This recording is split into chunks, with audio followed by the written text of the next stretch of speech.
9 experienced hikers were found dead in the frozen Ural Mountains.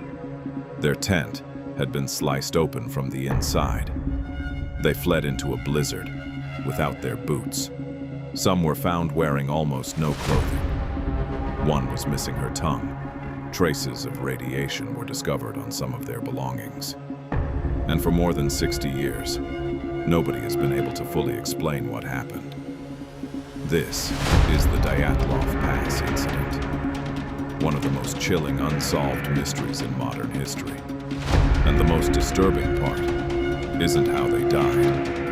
It's why they left the safety of their tent in the first place. To understand that question, we need to go back to January of 1959. In January 1959, a group of 10 experienced Soviet hikers set out on an ambitious expedition through the northern Ural Mountains. Most were students or graduates from the Ural Polytechnic Institute. They weren't reckless adventurers. These were skilled hikers, trained to survive some of the harshest environments on Earth. Their goal was to reach a remote mountain known as Otorten. The route was difficult enough to earn the highest hiking certification available in the Soviet Union. Early in the journey, one member became ill and turned back. His name was Yuri Yudin. That decision saved his life. The remaining 9 hikers continued deeper into the wilderness.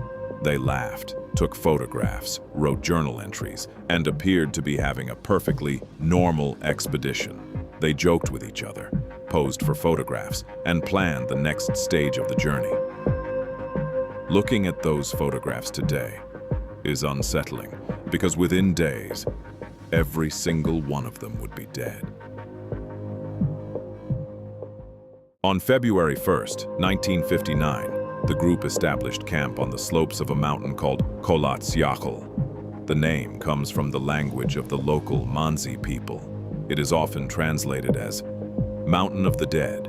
As darkness fell, temperatures dropped far below freezing. Powerful winds swept across the exposed mountainside. The hikers settled into their tent for the night.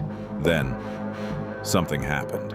We don't know exactly what, but sometime during the night, the group suddenly abandoned their shelter. Investigators would later discover that the tent had been cut open from the inside. Not torn by wind, not ripped by an animal, cut. Whatever frightened them was serious enough that they chose to escape directly through the fabric, rather than use the entrance. Then they stepped out into the darkness, and into one of the greatest mysteries of the 20th century. Weeks passed before search teams reached the area. What they found only deepened the mystery. The tent was still standing. Inside were boots, warm clothing, food, personal belongings. Everything the hikers would have needed to survive. Footprints led away from the campsite. Surprisingly, investigators reported that many appeared to be walking rather than running. The tracks continued toward a nearby forest. Beneath a cedar tree, the first 2 bodies were discovered. Both had died from hypothermia. Nearby evidence suggested they had attempted to build a fire. 3 more bodies were later found between the tree and the tent. It appeared they had been trying to return. Then, months later, the final 4 hikers were discovered beneath deep snow in a ravine. Their injuries shocked investigators. Several had severe chest and skull trauma. Yet in some cases, there were no corresponding external wounds. One victim was missing her tongue. Another was missing soft tissue from parts of the face. Some clothing showed elevated levels of radioactive contamination. The deeper investigators looked, the stranger the case became. Over the decades, countless explanations have been proposed. Some believed the hikers encountered a secret Soviet military test. Others suggested escaped prisoners, wild animals, even extraterrestrials. But most of these theories struggle to explain the evidence. In recent years, researchers have focused on more natural explanations. One of the leading theories involves a rare type of avalanche. According to this idea, a slab of compacted snow may have shifted above the campsite. The hikers could have believed a larger avalanche was imminent. That would explain why they left quickly. It could also explain some of the injuries. But even if an avalanche explains the escape, it doesn't explain everything.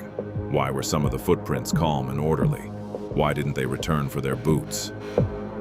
And what about the radiation? Researchers have proposed another possibility.